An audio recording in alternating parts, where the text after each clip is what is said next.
isi dalam Ka'bah. Tak sembarang orang yang bisa memasuki Ka'bah. Oleh sebab itu, banyak yang bertanya apa sebenarnya yang ada dalam Ka'bah itu. Apa benar dalam Ka'bah masih tersimpan berhala-berhala zaman dulu, sebagaimana yang dituduhkan kaum perusak Islam? Pemirsa, sebelum mengetahui isi dalam Ka'bah, ada baiknya kita mengenal dulu sisi luar Ka'bah yang belum secara umum dikenal oleh banyak orang.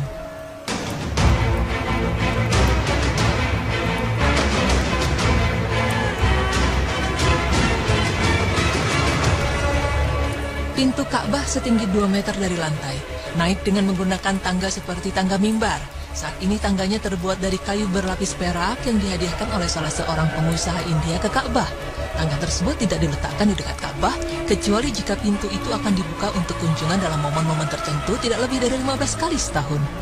Lalu ada juga pancuran yang muncul dari atas atap di bagian tengah dinding rukun utara dan rukun barat. Pancuran itu disebut Mizab Rahmah. Mizab ini dibuat oleh Al-Hajjaj bin Yusuf dengan tujuan agar air tidak tergenang di atap Ka'bah. Pada tahun 959 Hijriah, Sultan Sulaiman Al-Utsmani mengganti ujungnya dengan bahan perak. Kemudian pada tahun 1021 Hijriah, Sultan Ahmad Al-Utsmani mengganti ujungnya dengan perak berukir yang ditulis dengan tinta biru berselang-seling emas.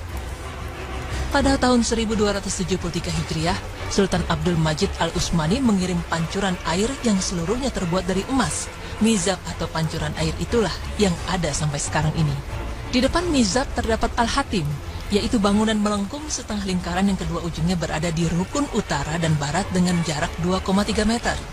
Tingginya 1 meter dan tebalnya 1,5 meter. Bagian ini dibeton dengan batu pualam berukir dan di sepanjang bagian atas terdapat tulisan yang dipahat. Jarak dari tengah dinding bagian dalam ke dinding Ka'bah 8,44 meter. Ruang yang ada di antara keduanya disebut Hijr Ismail. Lalu bagaimana fisik dalam Ka'bah?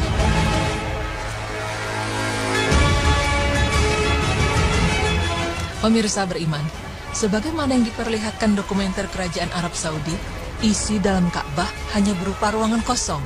Berikut ada 7 bagian di dalam Ka'bah yang harus kita ketahui, agar terhindar dari fitnah orang-orang yang mengatakan bahwa Ka'bah berisi berhala zaman dulu.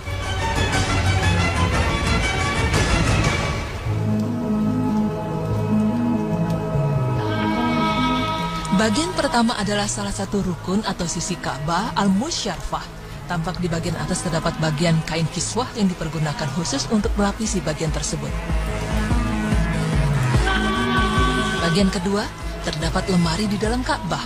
Posisi lemari ini tepat berada di depan pintu Ka'bah. Jika dilihat dari bagian dalam, di atasnya biasa diletakkan alat pewangi dari asap kayu gaharu yang khusus untuk mengharumi ruangan Ka'bah. Biasanya hal ini dilakukan setelah prosesi pencucian Ka'bah. Di dalam lemari ini juga tersimpan semacam kapur pewangi yang beraroma mawar untuk membaluri dinding Ka'bah agar tetap wangi. Hal itu juga dilakukan setelah dinding-dinding Ka'bah dibersihkan dengan air zam-zam yang dicampuri dengan air mawar. Bagian ketiga ini adalah tempat sholat Rasulullah SAW ketika beliau memasuki Ka'bah. Raja-raja, gubernur-gubernur Mekah Al-Mukarramah atau tamu kerajaan selalu sholat di tempat ini sebelum memulai prosesi pencucian Ka'bah. Mungkin setelahnya kita berharap bisa menjadi orang-orang yang bisa ikut sholat di tempat ini. Bagian keempat merupakan bagian kecil di dinding Ka'bah berupa batu tertentu. Posisinya menghadap tempat sholat tadi. Pada batu tersebut tertulis kalimat La ilaha illallah Muhammad Rasulullah.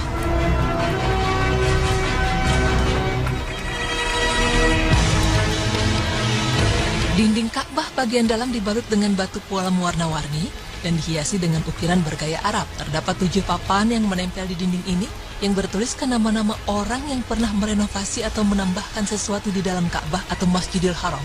Dikatakan bahwa tembok Sadzarwan adalah bangunan tambahan pada Ka'bah yang dikerjakan oleh kaum Quraisy. Menurut mazhab Syafi'i dan Maliki, tembok Sadzarwan termasuk bagian Ka'bah sehingga jamaah haji yang bertawaf harus berada di luarnya. Pendapat sebaliknya dikatakan oleh mazhab Hanafi. Menurut mereka, tembok Sadzarwan bukan merupakan bagian Ka'bah. Adapun mazhab Hambali memilih berada di antara dua pendapat di atas. Menurut mereka, menjauhi tembok itu sangat dianjurkan, tetapi seandainya jamaah melakukan tawaf di dalamnya, maka tawafnya tetap sah dan tidak sampai rusak. Namun yang jelas, belum diketahui secara pasti kapan pertama kali tembok Syazarwan dibangun. Setiap kali Masjidil Haram dipugar, tempat-tempat di sekitarnya juga dipugar.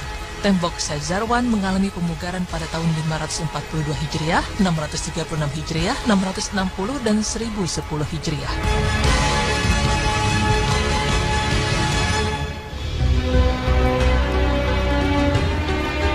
Bagian kelima adalah atap dalam Ka'bah yang penuh dengan ukiran-ukiran mengagumkan. Selain itu, atap tersebut juga dihiasi dengan lampu-lampu indah yang terbuat dari emas murni dan dari perhiasan-perhiasan indah lainnya.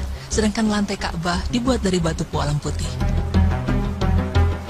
Bagian keenam, ada sebuah pintu yang terdapat di dalam Ka'bah. Pintu ini bukanlah pintu utama Ka'bah. Pintu ini dinamakan pintu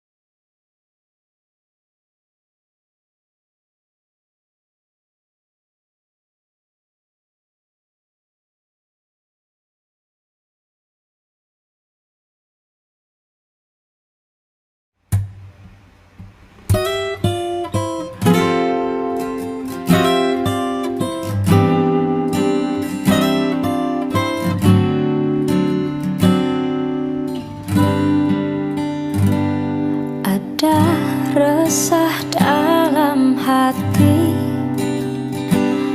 takut yang tak terkendali. Dunia kita sedang tak baik-baik saja. Ini memang tidak mudah, namun kau tetap berjalan. Aku menunggumu untuk segera pulang. Jaga diri, kuatkan hati, tetap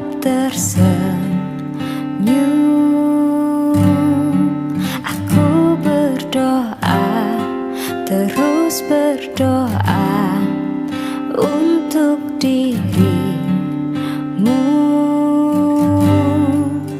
Tuhan, Dia sedang berjuang, jaga Dia